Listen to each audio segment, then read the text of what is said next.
Subscribers, your video is ready. Hello, LGBTQ plus DL men, women who secretly love us and support us. And if you don't identify with any of those labels, you're still free to do what? Subscribe to the channel.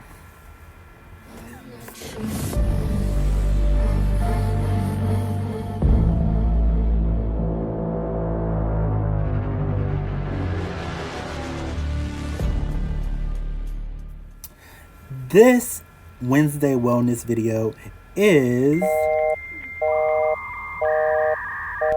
what do they be saying?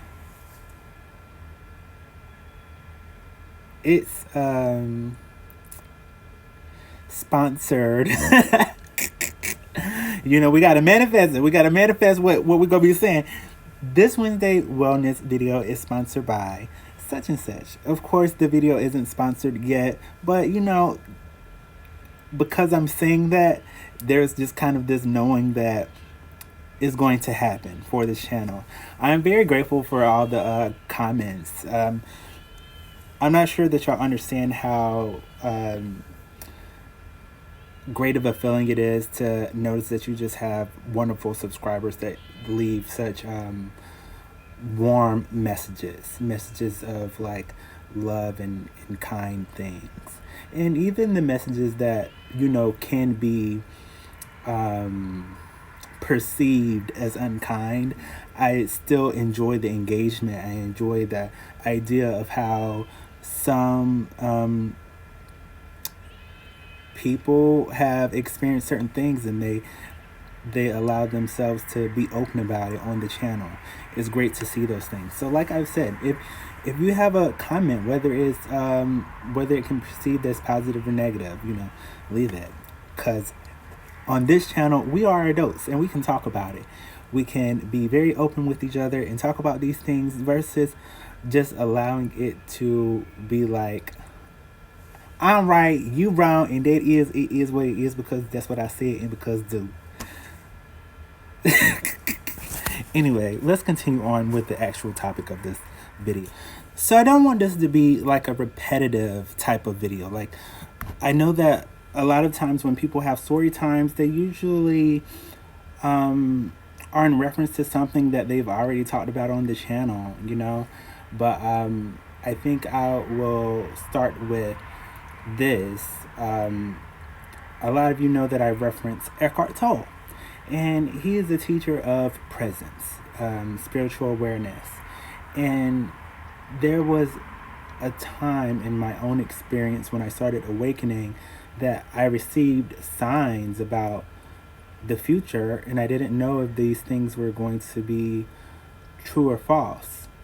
And of course now I know, but about 3 years ago, in the year of 2020, and of course that was around the pandemic in 2020, I became aware of a message that I was going to have a family member pass away. And I became aware of that message during a tarot reading.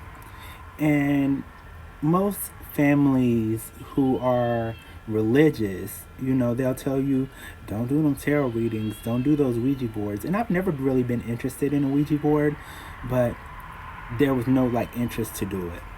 Anyway, a lot of people also know that during a spiritual awakening, usually something, it doesn't always have to be something traumatic, but some people have known to have like, what do they call it? A NDE, which is a near-death experience. But this is what you need to know about death. And also, this is kind of solidifying the card, the death card that I saw within the tarot reading. Hold on, my cousin's driving up with his motorcycle. All right. The death card can symbolize not only, and many tarot readers, you know, have spoken that you aren't meant to speak about to the recipient of the reading if they're going to experience a actual death. But within the reading, within a tarot card reading, the death card can symbolize the death of an old self, the death of a thought pattern, the death of something like a relationship. It can be, it rarely is that you would experience the death card in a reading as someone actually like physically passing away. But when I was doing the reading, I actually received a clairvoyant message, but the message in the reading was different.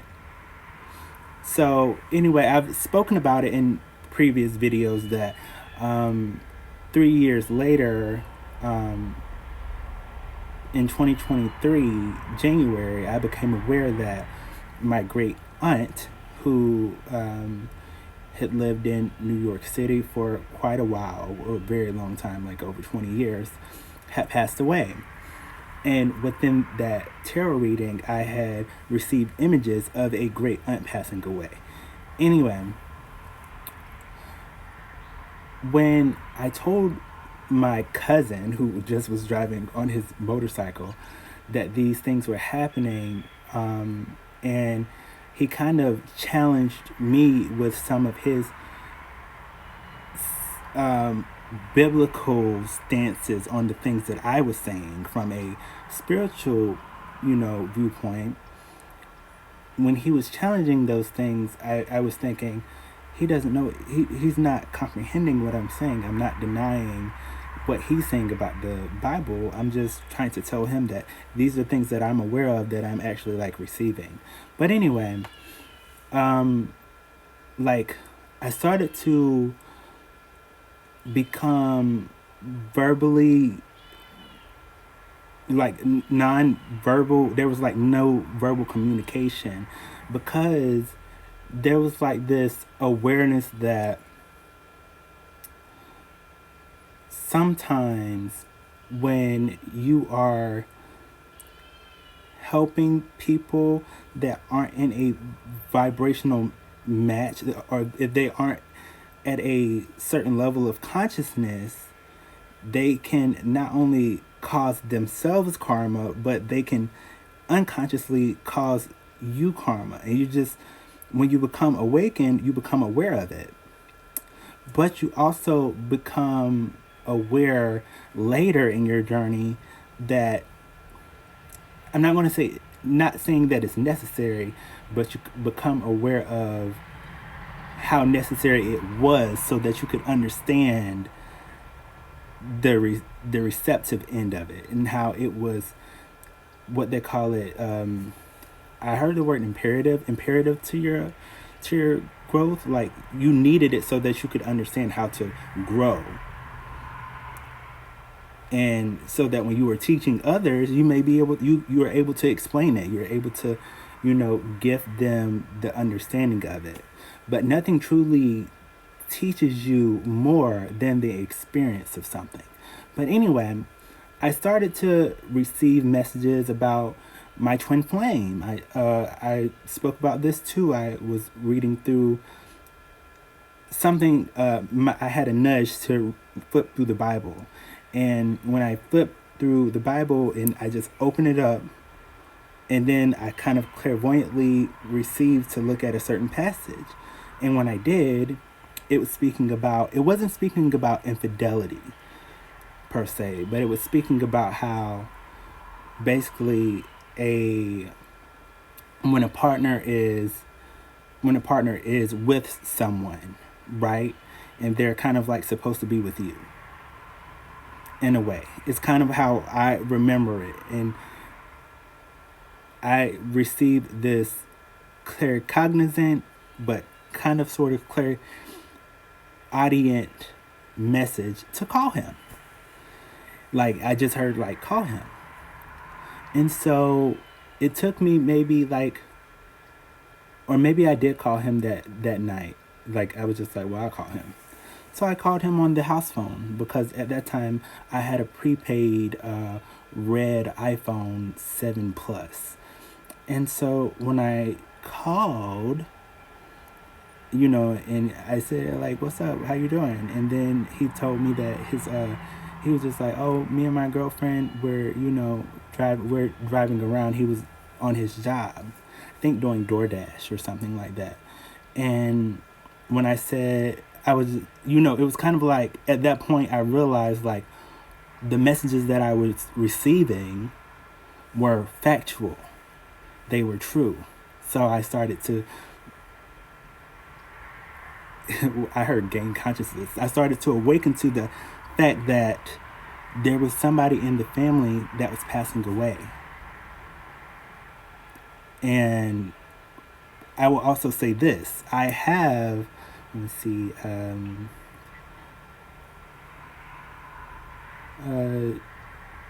two great aunts on my mom's side of the family. Like, my mom has two aunts that are still, like, living. And so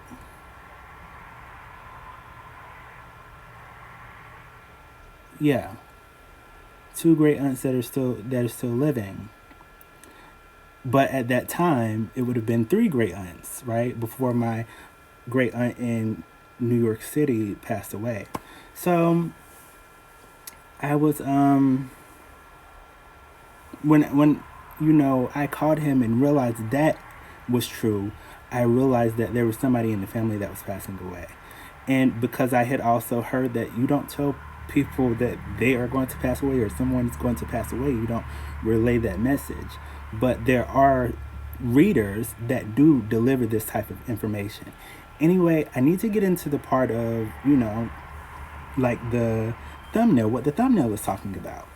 It's important that I also speak about some of the things that led up to the silence also, because they're just important parts to understand my nonverbal communication.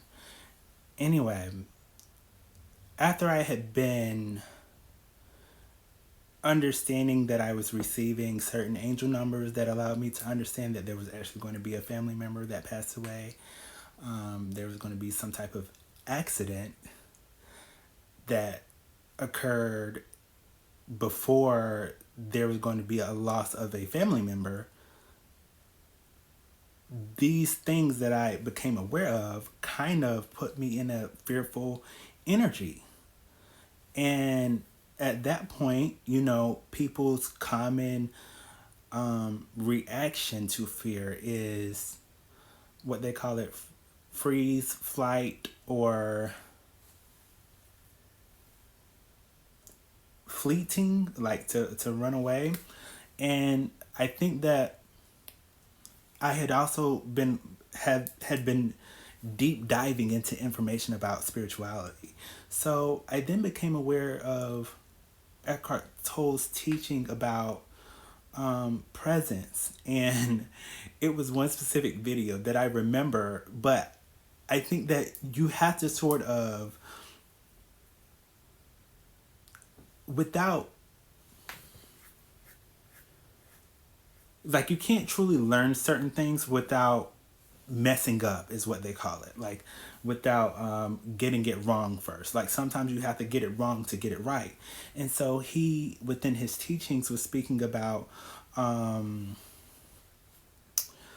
being present, and how sometimes you have to gain stillness. You have to focus. It's like you have to focus. You have to feel your body. You have to feel these parts of your body. Feel your breath. Calmness. You have to regain that stillness. And so within these teachings, he spoke about this part of how, you don't want to be like, that. And so my stillness, my idea of stillness became that. Even though I was trying to escape being that way, I still, in some ways, that was my reaction to experiencing certain family members' unconsciousness. Because sometimes you may have family members that are just seriously unconscious, and especially the older family members may be very unconscious. But this is what I want to say. And when I heard it, I was just like, man, he crazy for saying that. But when I started to experience the journey, I started to realize that it is important to have unconscious beings in your life. Because what I will say is that if you are on a spiritual journey, the experience will teach you why it is important to have unconscious beings in your life. Anyway, there were just, you start to realize your own fears that you have. And I think that I remember hearing that some people that have had hard lives are the people that have had to work to be loved, or work to feel that they have to work to feel that they were loved. And I think that within African American families, they always teach you that, oh, they have that saying of, within the Bible, he worked at the sweat of his brow, or something like that. It's something like that. And because I had quit all three of my jobs, Amazon, Honda, and a staffing agency that I was working at, all three of them, I quit my job and I wanted to pursue being a twin flame coach. And not saying that it wasn't possible, but to say, I want to say this. The way that it is perceived is that you can just do the tarot readings and just teach the things that other twin flame coaches teach.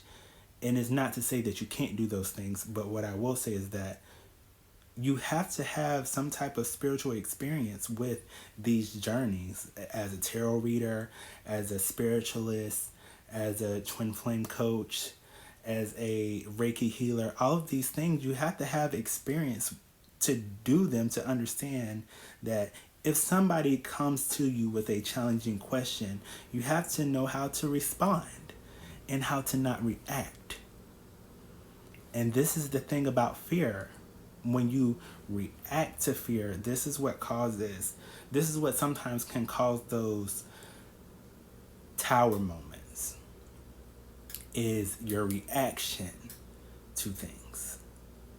And reaction can sometimes be a human thing.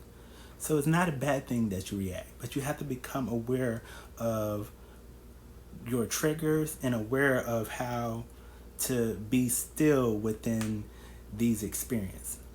But you wouldn't know that if you don't have the unconscious beings. So there I guess there's a bullet point of that. No bullet action, but that's like a bulletin point of that. You have to have the experience of unconscious beings so that you can understand. And not to say that just unconscious beings, because conscious beings can teach you. But before I speak about the intervention that was had, I want to speak about after I had been silent for a while, I started to realize that when I would allow certain family members to help me monetarily or whatever, they would then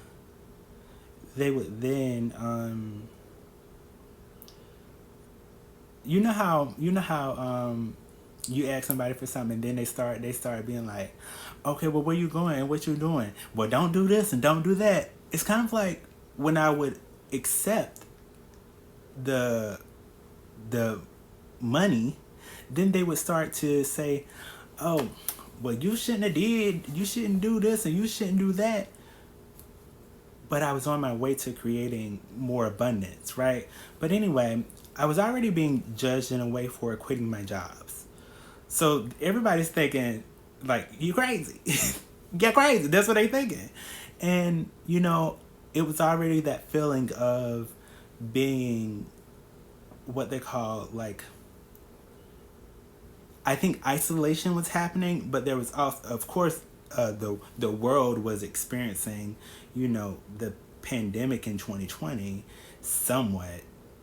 Because, anyway, um, when my twin didn't want to proceed into trying to build a business because he was working, that also put me in kind of like this, in these kind of WTF thoughts of, if he's my twin flame, it should just go how it's supposed to go. It should be presenting how every other twin flame is presenting, and we should be able to work and have that money and da da da da da. Well, anyway, you know, he had a girlfriend, and you know, I think that there was healing that had to be done within his own journey, within his own journey, and that's why most twins go into the twin flame separation part of the journey, to do their work separately, and so that when they come back together, the reunion of the couple or the partners can be easier, and it doesn't have to be so difficult. And yeah, so I became silent also because there was this thought that if I was not obedient to everything that I knew, that I wouldn't receive the union with my twin flame. And so I began to become very nonverbal with people in my family, and they called 911 because they thought that I was, they didn't know what to think, but some of the family members said that they were scared, but I never did anything to be to physically harm them. So sometimes when you vibrate high, people become afraid. When the cops and the when the ambulance hit came, it was kind of like they were talking to me as if like I didn't know who I was, but I knew who I was. I was kind of like what's going on? But I started to notice like the matrix part of it, like how these beings are like bots. They're bots. You know how in certain story modes on games, how you pause and then they say, do you want to go and do this, or do you want to go and do that? Or like how they have the reactive movies where you pick a path. It's kind of like I started to understand how that was happening within the experience. And so when the cop was like, hey, Mr. Hunter, like, do you know where you are? Do you know who you are? And I'm like, what? I'm like, bitch, what? So I pulled out my identification card, my ID, and I showed it to him, like, this is who I am. This is where I met. The address that's on the card.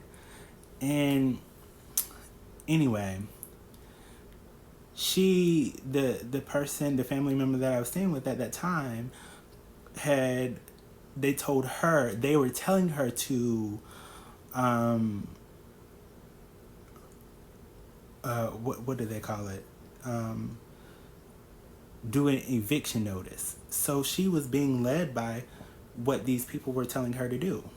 Kind of like, you know how there's like some people, they have the choice of leading or following.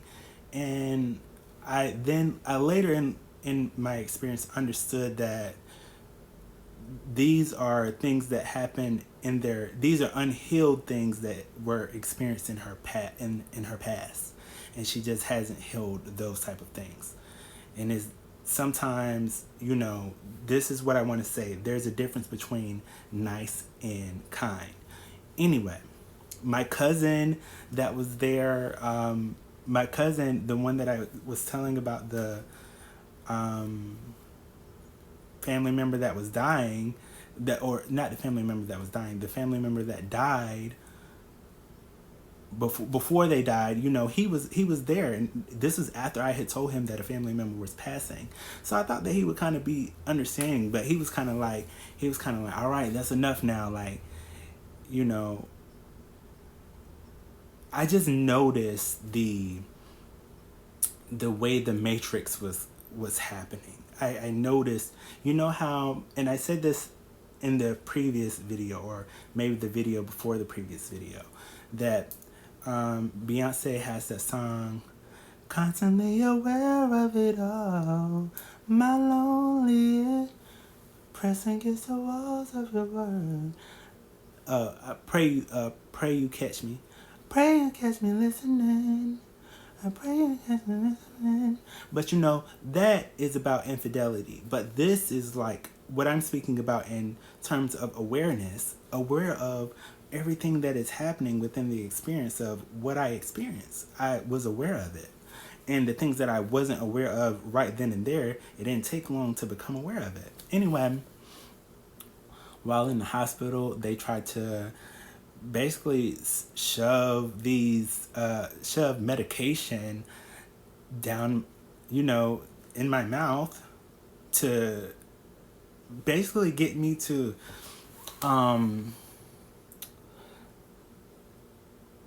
submit to being mentally unhealthy. But because it wasn't the truth, I didn't submit to that. Because I was aware of it all. And so they called my mom, and of course my mom had already been at the house, you know, yelling and just like, you picking these tarot cards over the rest of the family and stuff like that. And I'm like, girl, what are you talking about? I was in stillness. I was in stillness. I was just in presence. I was understanding everything that was happening. But I think that when I think about my own actions and my own presence, a person just standing there, just being silent, it is kind of weird knowing that a person was very vocal and then all of a sudden they were just not speaking. But I kind of was like trying to see if that family member was going to pass. Because the family member that I was staying with was my great aunt. And so because I have 3 great aunts, I didn't know which one it was going to be. So my presence was kind of like, or is it going to be them, or is it going to be them, or is it going to be, you know, which great aunt is it going to be? But I think it was still some sadness knowing that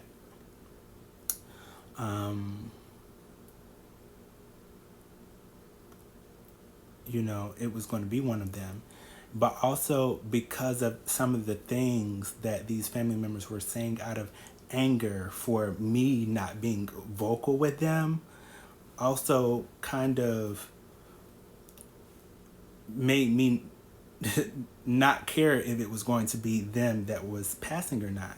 But I still had to have there's still compassion arising because you know, there's this saying,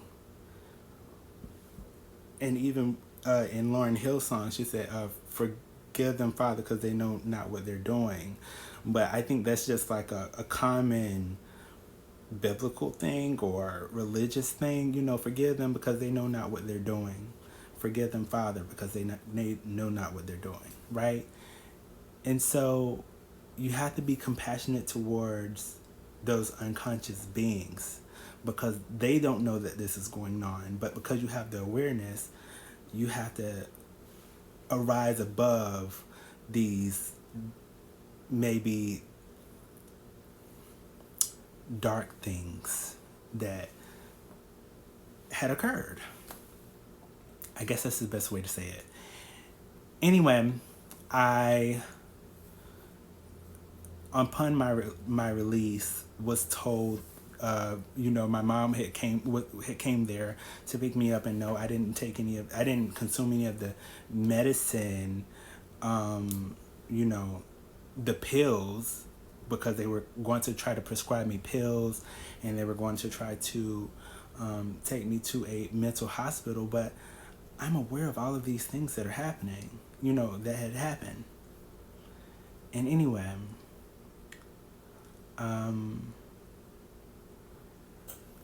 I thought about something, but I need to kind of go through some of the points about the things that have happened so that you can truly understand, and you probably be like, wow. But anyway, hold on. Fast forward to like maybe like when I was staying with my mom after the hospital visit in 2020.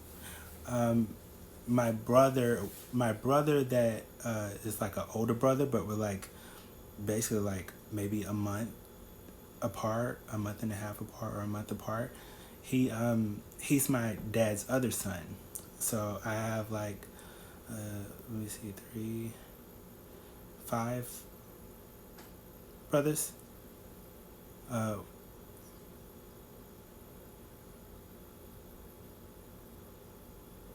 no, it'd be six brothers in total. So two step brothers, um, four half brothers is what they call them. Right. Anyway, one of my brothers, actually both of my brothers, came to visit me, and you know, I'm really was thinking about how I'm gonna make money, how I'm gonna make money, how I'm gonna make that chinkaling ling. So I get the fuck about it. Okay, I gotta go. I gotta go. But no, you know, God was wanting me to understand what I was experiencing, and there were just some very persistent family members, right? And I just didn't want to conform to a lot of the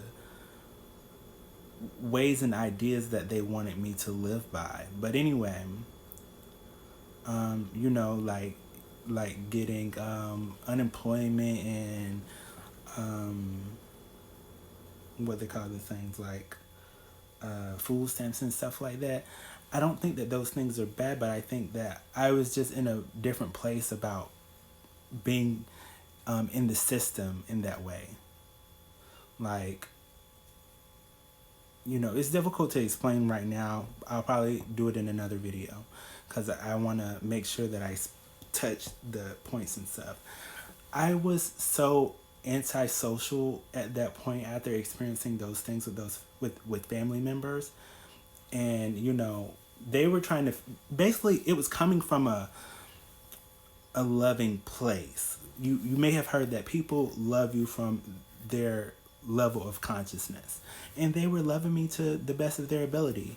And I think that because I wanted to do everything on my own, like there was a sort of wanting to be independent, I was kind of like pushing people away that were wanting to help me. And if things weren't like perfect the way that I wanted to receive them, you know, I would kind of like be pushing it away. Like, for example, I was going vegan at that time. Um, I was introduced to veganism, and I was doing, you know, a lot of plant based eating, and of course I didn't have money, so my mom would, when she would purchase food, she would sometimes buy processed foods, and because I was nonverbal, and I didn't know if the food she bought was for my little brother, my younger brother, like he was in his teenage years, or if she bought it for herself. So I wouldn't try to eat it. And so I kind of felt like I was already alone because you know, I was like one of the vegan family members, and there was a other family member who, you know, was kind of sort of vegan. Anyway, um I would receive abundance and stuff like that. But this also had a part of why I became very, as some people thought, emaciated. They use the word emaciated because I wouldn't ask for help at that time. So I was depending on the universe to provide for me, which the universe did provide for me, but it was also teaching me a very valuable lesson that I could ask for help. And if those people had something to say, if those family members had something negative to say that had nothing to do with the kindness of my heart, it had something to do with the kindness of their heart, you know, because I had the idea that when you have abundance, you should be able to offer it to others. Like, it should, nothing in this world is truly ours. You know, everything that we receive from the universe is truly the universe's. So we should be able to, what they call it, we should, like, think about the idea of a philanthropist and how a philanthropist gives, and that nurturing and loving energy of what a mothering energy is. Anyway, I have become so independent and kind of like, what do they call it? Antisocial, that I wasn't wanting to be around my brother, because I remember some of the unkind things that he had said and my mom had said when they were angry. And so I was just like, well, I'm not going to be sitting around you and talking to you and you saying all these unkind things, And I was just kind of like trying to raise my vibration around people that just weren't at the same vibration as I was trying to get to.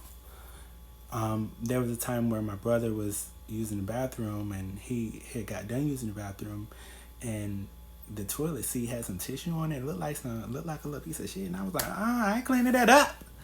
I had started to, how they say like people become cold. They become cold to their family members and things like that. That's in some way started to happen because I realized that there was a ice pop wrapper in my bag of apples, and so I noticed that maybe he was doing these things to be unkind, to be malicious, to kind of trigger me into being vocal with him. But that isn't the way that I want it to be. So I started using it. I got me a big bottle, and started using the bathroom in the bottle. So when he would leave the house, I would pour it in the toilet. The same thing for my shit. No, actually, it had gotten so bad to the point where I was actually pouring it out the window. And my shit, I had bought some. This is kind of embarrassing, but I'm going to tell it because it's my truth, and I had to realize how, how that can seem very mentally unstable. But I knew my purpose behind doing it. Like, I didn't come out of that room until everybody was gone, or until I thought they was gone. I would use the bathroom in the big bottle, and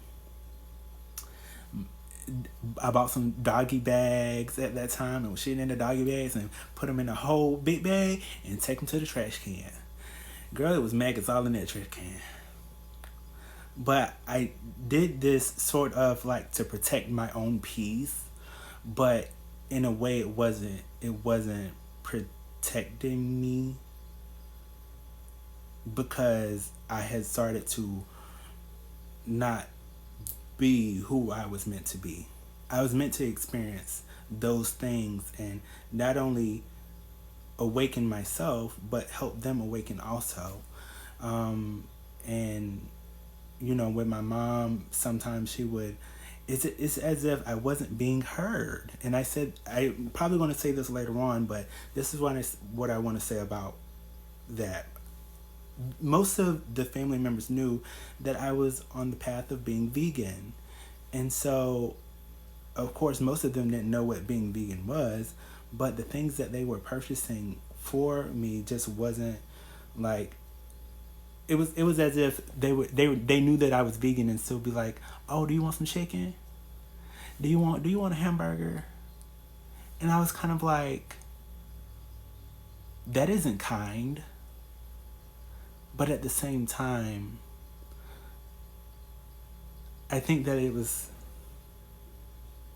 I had to build courage enough to stand up for myself, But anyway, I want to continue on. Hold on. I didn't have my ID anymore, or I think it was just my ID or the card that I had to spend money with, because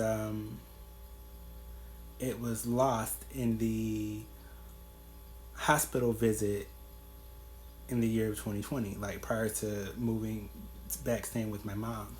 And so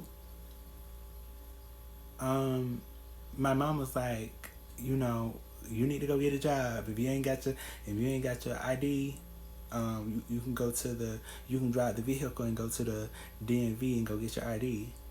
And I was thinking, I was like, you know how people say some people are like goody tissues? They call them like goody tissues. I was like, well, I'm not gonna break the law if I don't have my identification and I drive the vehicle. Then what if I get pulled over? Then I got a ticket that I can't pay because I don't have a job. You know? So I was just thinking logically. But anyway, moving forward, my brother, he was using his he was using his Wi-Fi pad to watch movies and things like that. And at that time, I just really had my my books that I was reading, and I was just in a room without pretty much anything. And then my mom, she started to notice these things, and she was trying to help me, but I think at the same time I had started to, like I said, I was kind of like pushing people away. She was trying to figure out, but I was kind of like, nah, nah. But anyway, sorry mom, love you. I think now our relationship is, we're at least communicating, and when we see each other, we spent time for Christmas. But anyway, continuing on. After me and my mom's relationship just kind of had not been very communicative, and she was upset that I hadn't been communicating with her. So it had already been like going on a year that I hadn't been really communicating. And then my great aunt was, coming over, still trying to be the supportive great aunt and have communication. And I'm looking at her like, girl, didn't you get a eviction notice, girl? What you doing over here? Like, what we gonna have to do? Evict you from over here? But these family members were trying to communicate. They were loving me from their level of consciousness. My grandmother was there. She would come visit. But at the same time, I was kind of like also not wanting to have visitors and have communication with people because, girl, Rona was, Rona had started getting into, it had started being a thing. But I also heard that, you can't fear these things because if you fear them, you'll attract them. And I learned that from Ralph Smart. He was speaking about a dog and how, when people are afraid of dogs and they start to yell and run away, the dog chased them. And so that's how I kind of thought about Rona. I was like, if I'm afraid of it and I run away from it, then I'm going to attract it. But anyway, with my fasting that I was doing and, plant-based eating and protein shakes, I was very healthy, very healthy. Spirit was trying to stop me, so I'm not sure if there's something that probably I'm meant to speak about. Hold on. That great aunt was the great aunt that was coming over. She was being she was gifting me monetarily, so I had money to go eat that way. I had money to go to the grocery store and eat that way. And because I didn't have my license, I wasn't driving to the store. I didn't want to take that risk to drive to the store. Black people, we do it all the time, but I just didn't want to do that.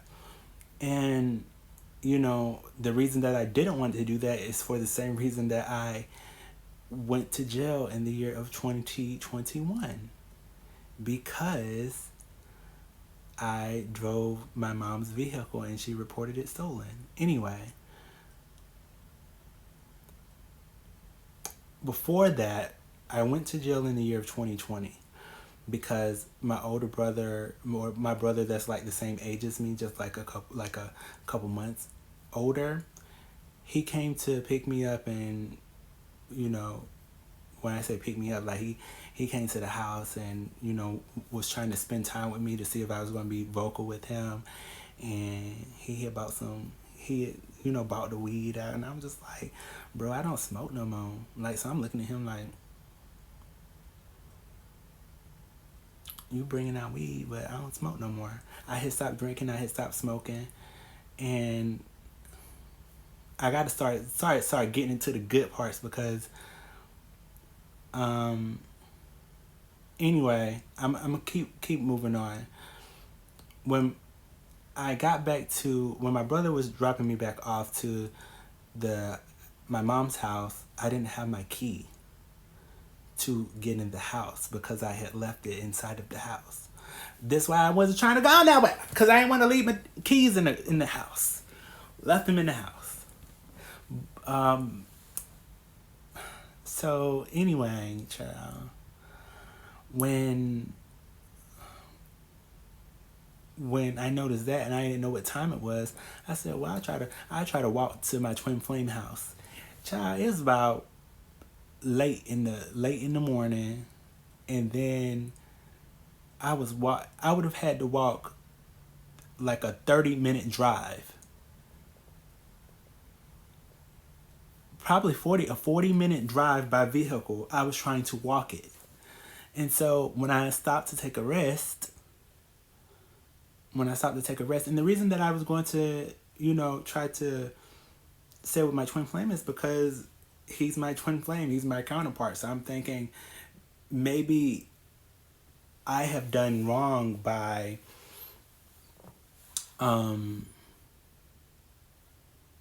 leaving him, But before I left him, he was kind of not wanting me to stay there because I was wanting to be intimate with him sexually, and he was identifying as being a straight man. And when I was leaving, there was a girl in the car who was probably his girlfriend. And so, his mom actually drove me back to my hometown, which is 30 minutes away from her house. So, I was kind of contemplating, should I even be trying to go to his house, because I knew that he had a girlfriend, and I knew that we kind of weren't speaking, very often. So anyway, and when men have a girlfriend and their girlfriend know some of the past, I didn't know how much she knew about me. But anyway, I'm pretty sure she knew. She probably was like, I don't want you talking to him, so get a new phone number. Anyway, I was going to walk to his house because I just kind of felt like, damn, I ain't got, like, who can I run to when I'm in love? Who can I run to? Who can I run to? Y'all know that Escape song. Anyway, when I got like a 15-minute walk distance from my mom's house, I sat on the bench. I sat on one bench, and then I sat on another bench.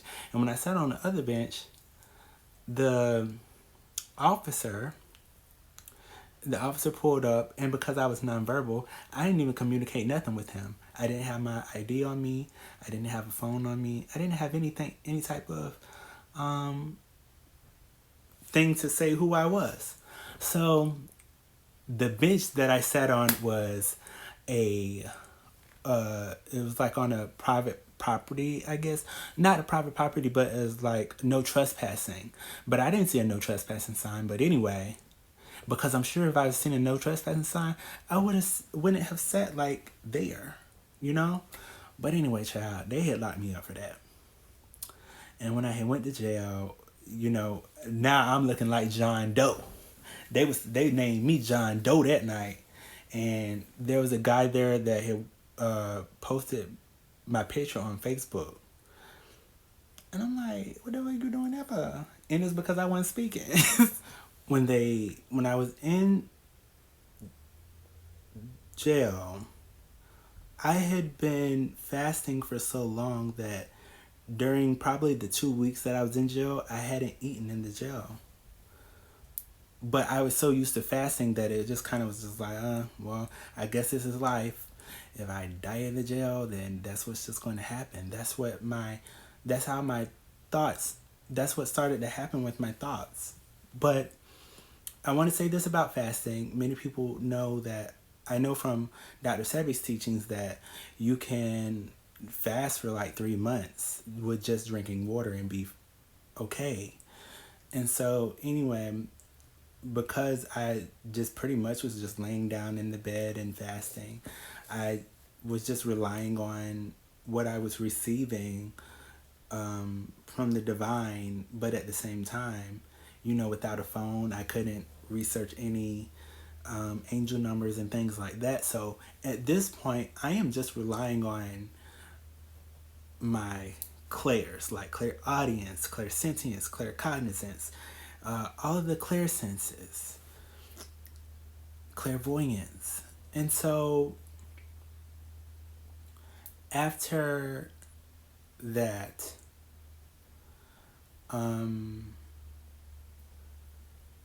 after I was, they said, is there somebody you want to call? And so I wrote down my twin flame's number and I spoke on the phone with him, and they said, oh, he does talk, because that's the only person I wanted to talk to. And I think that any other divine feminine would agree that that's the only person that you're going to want to talk to.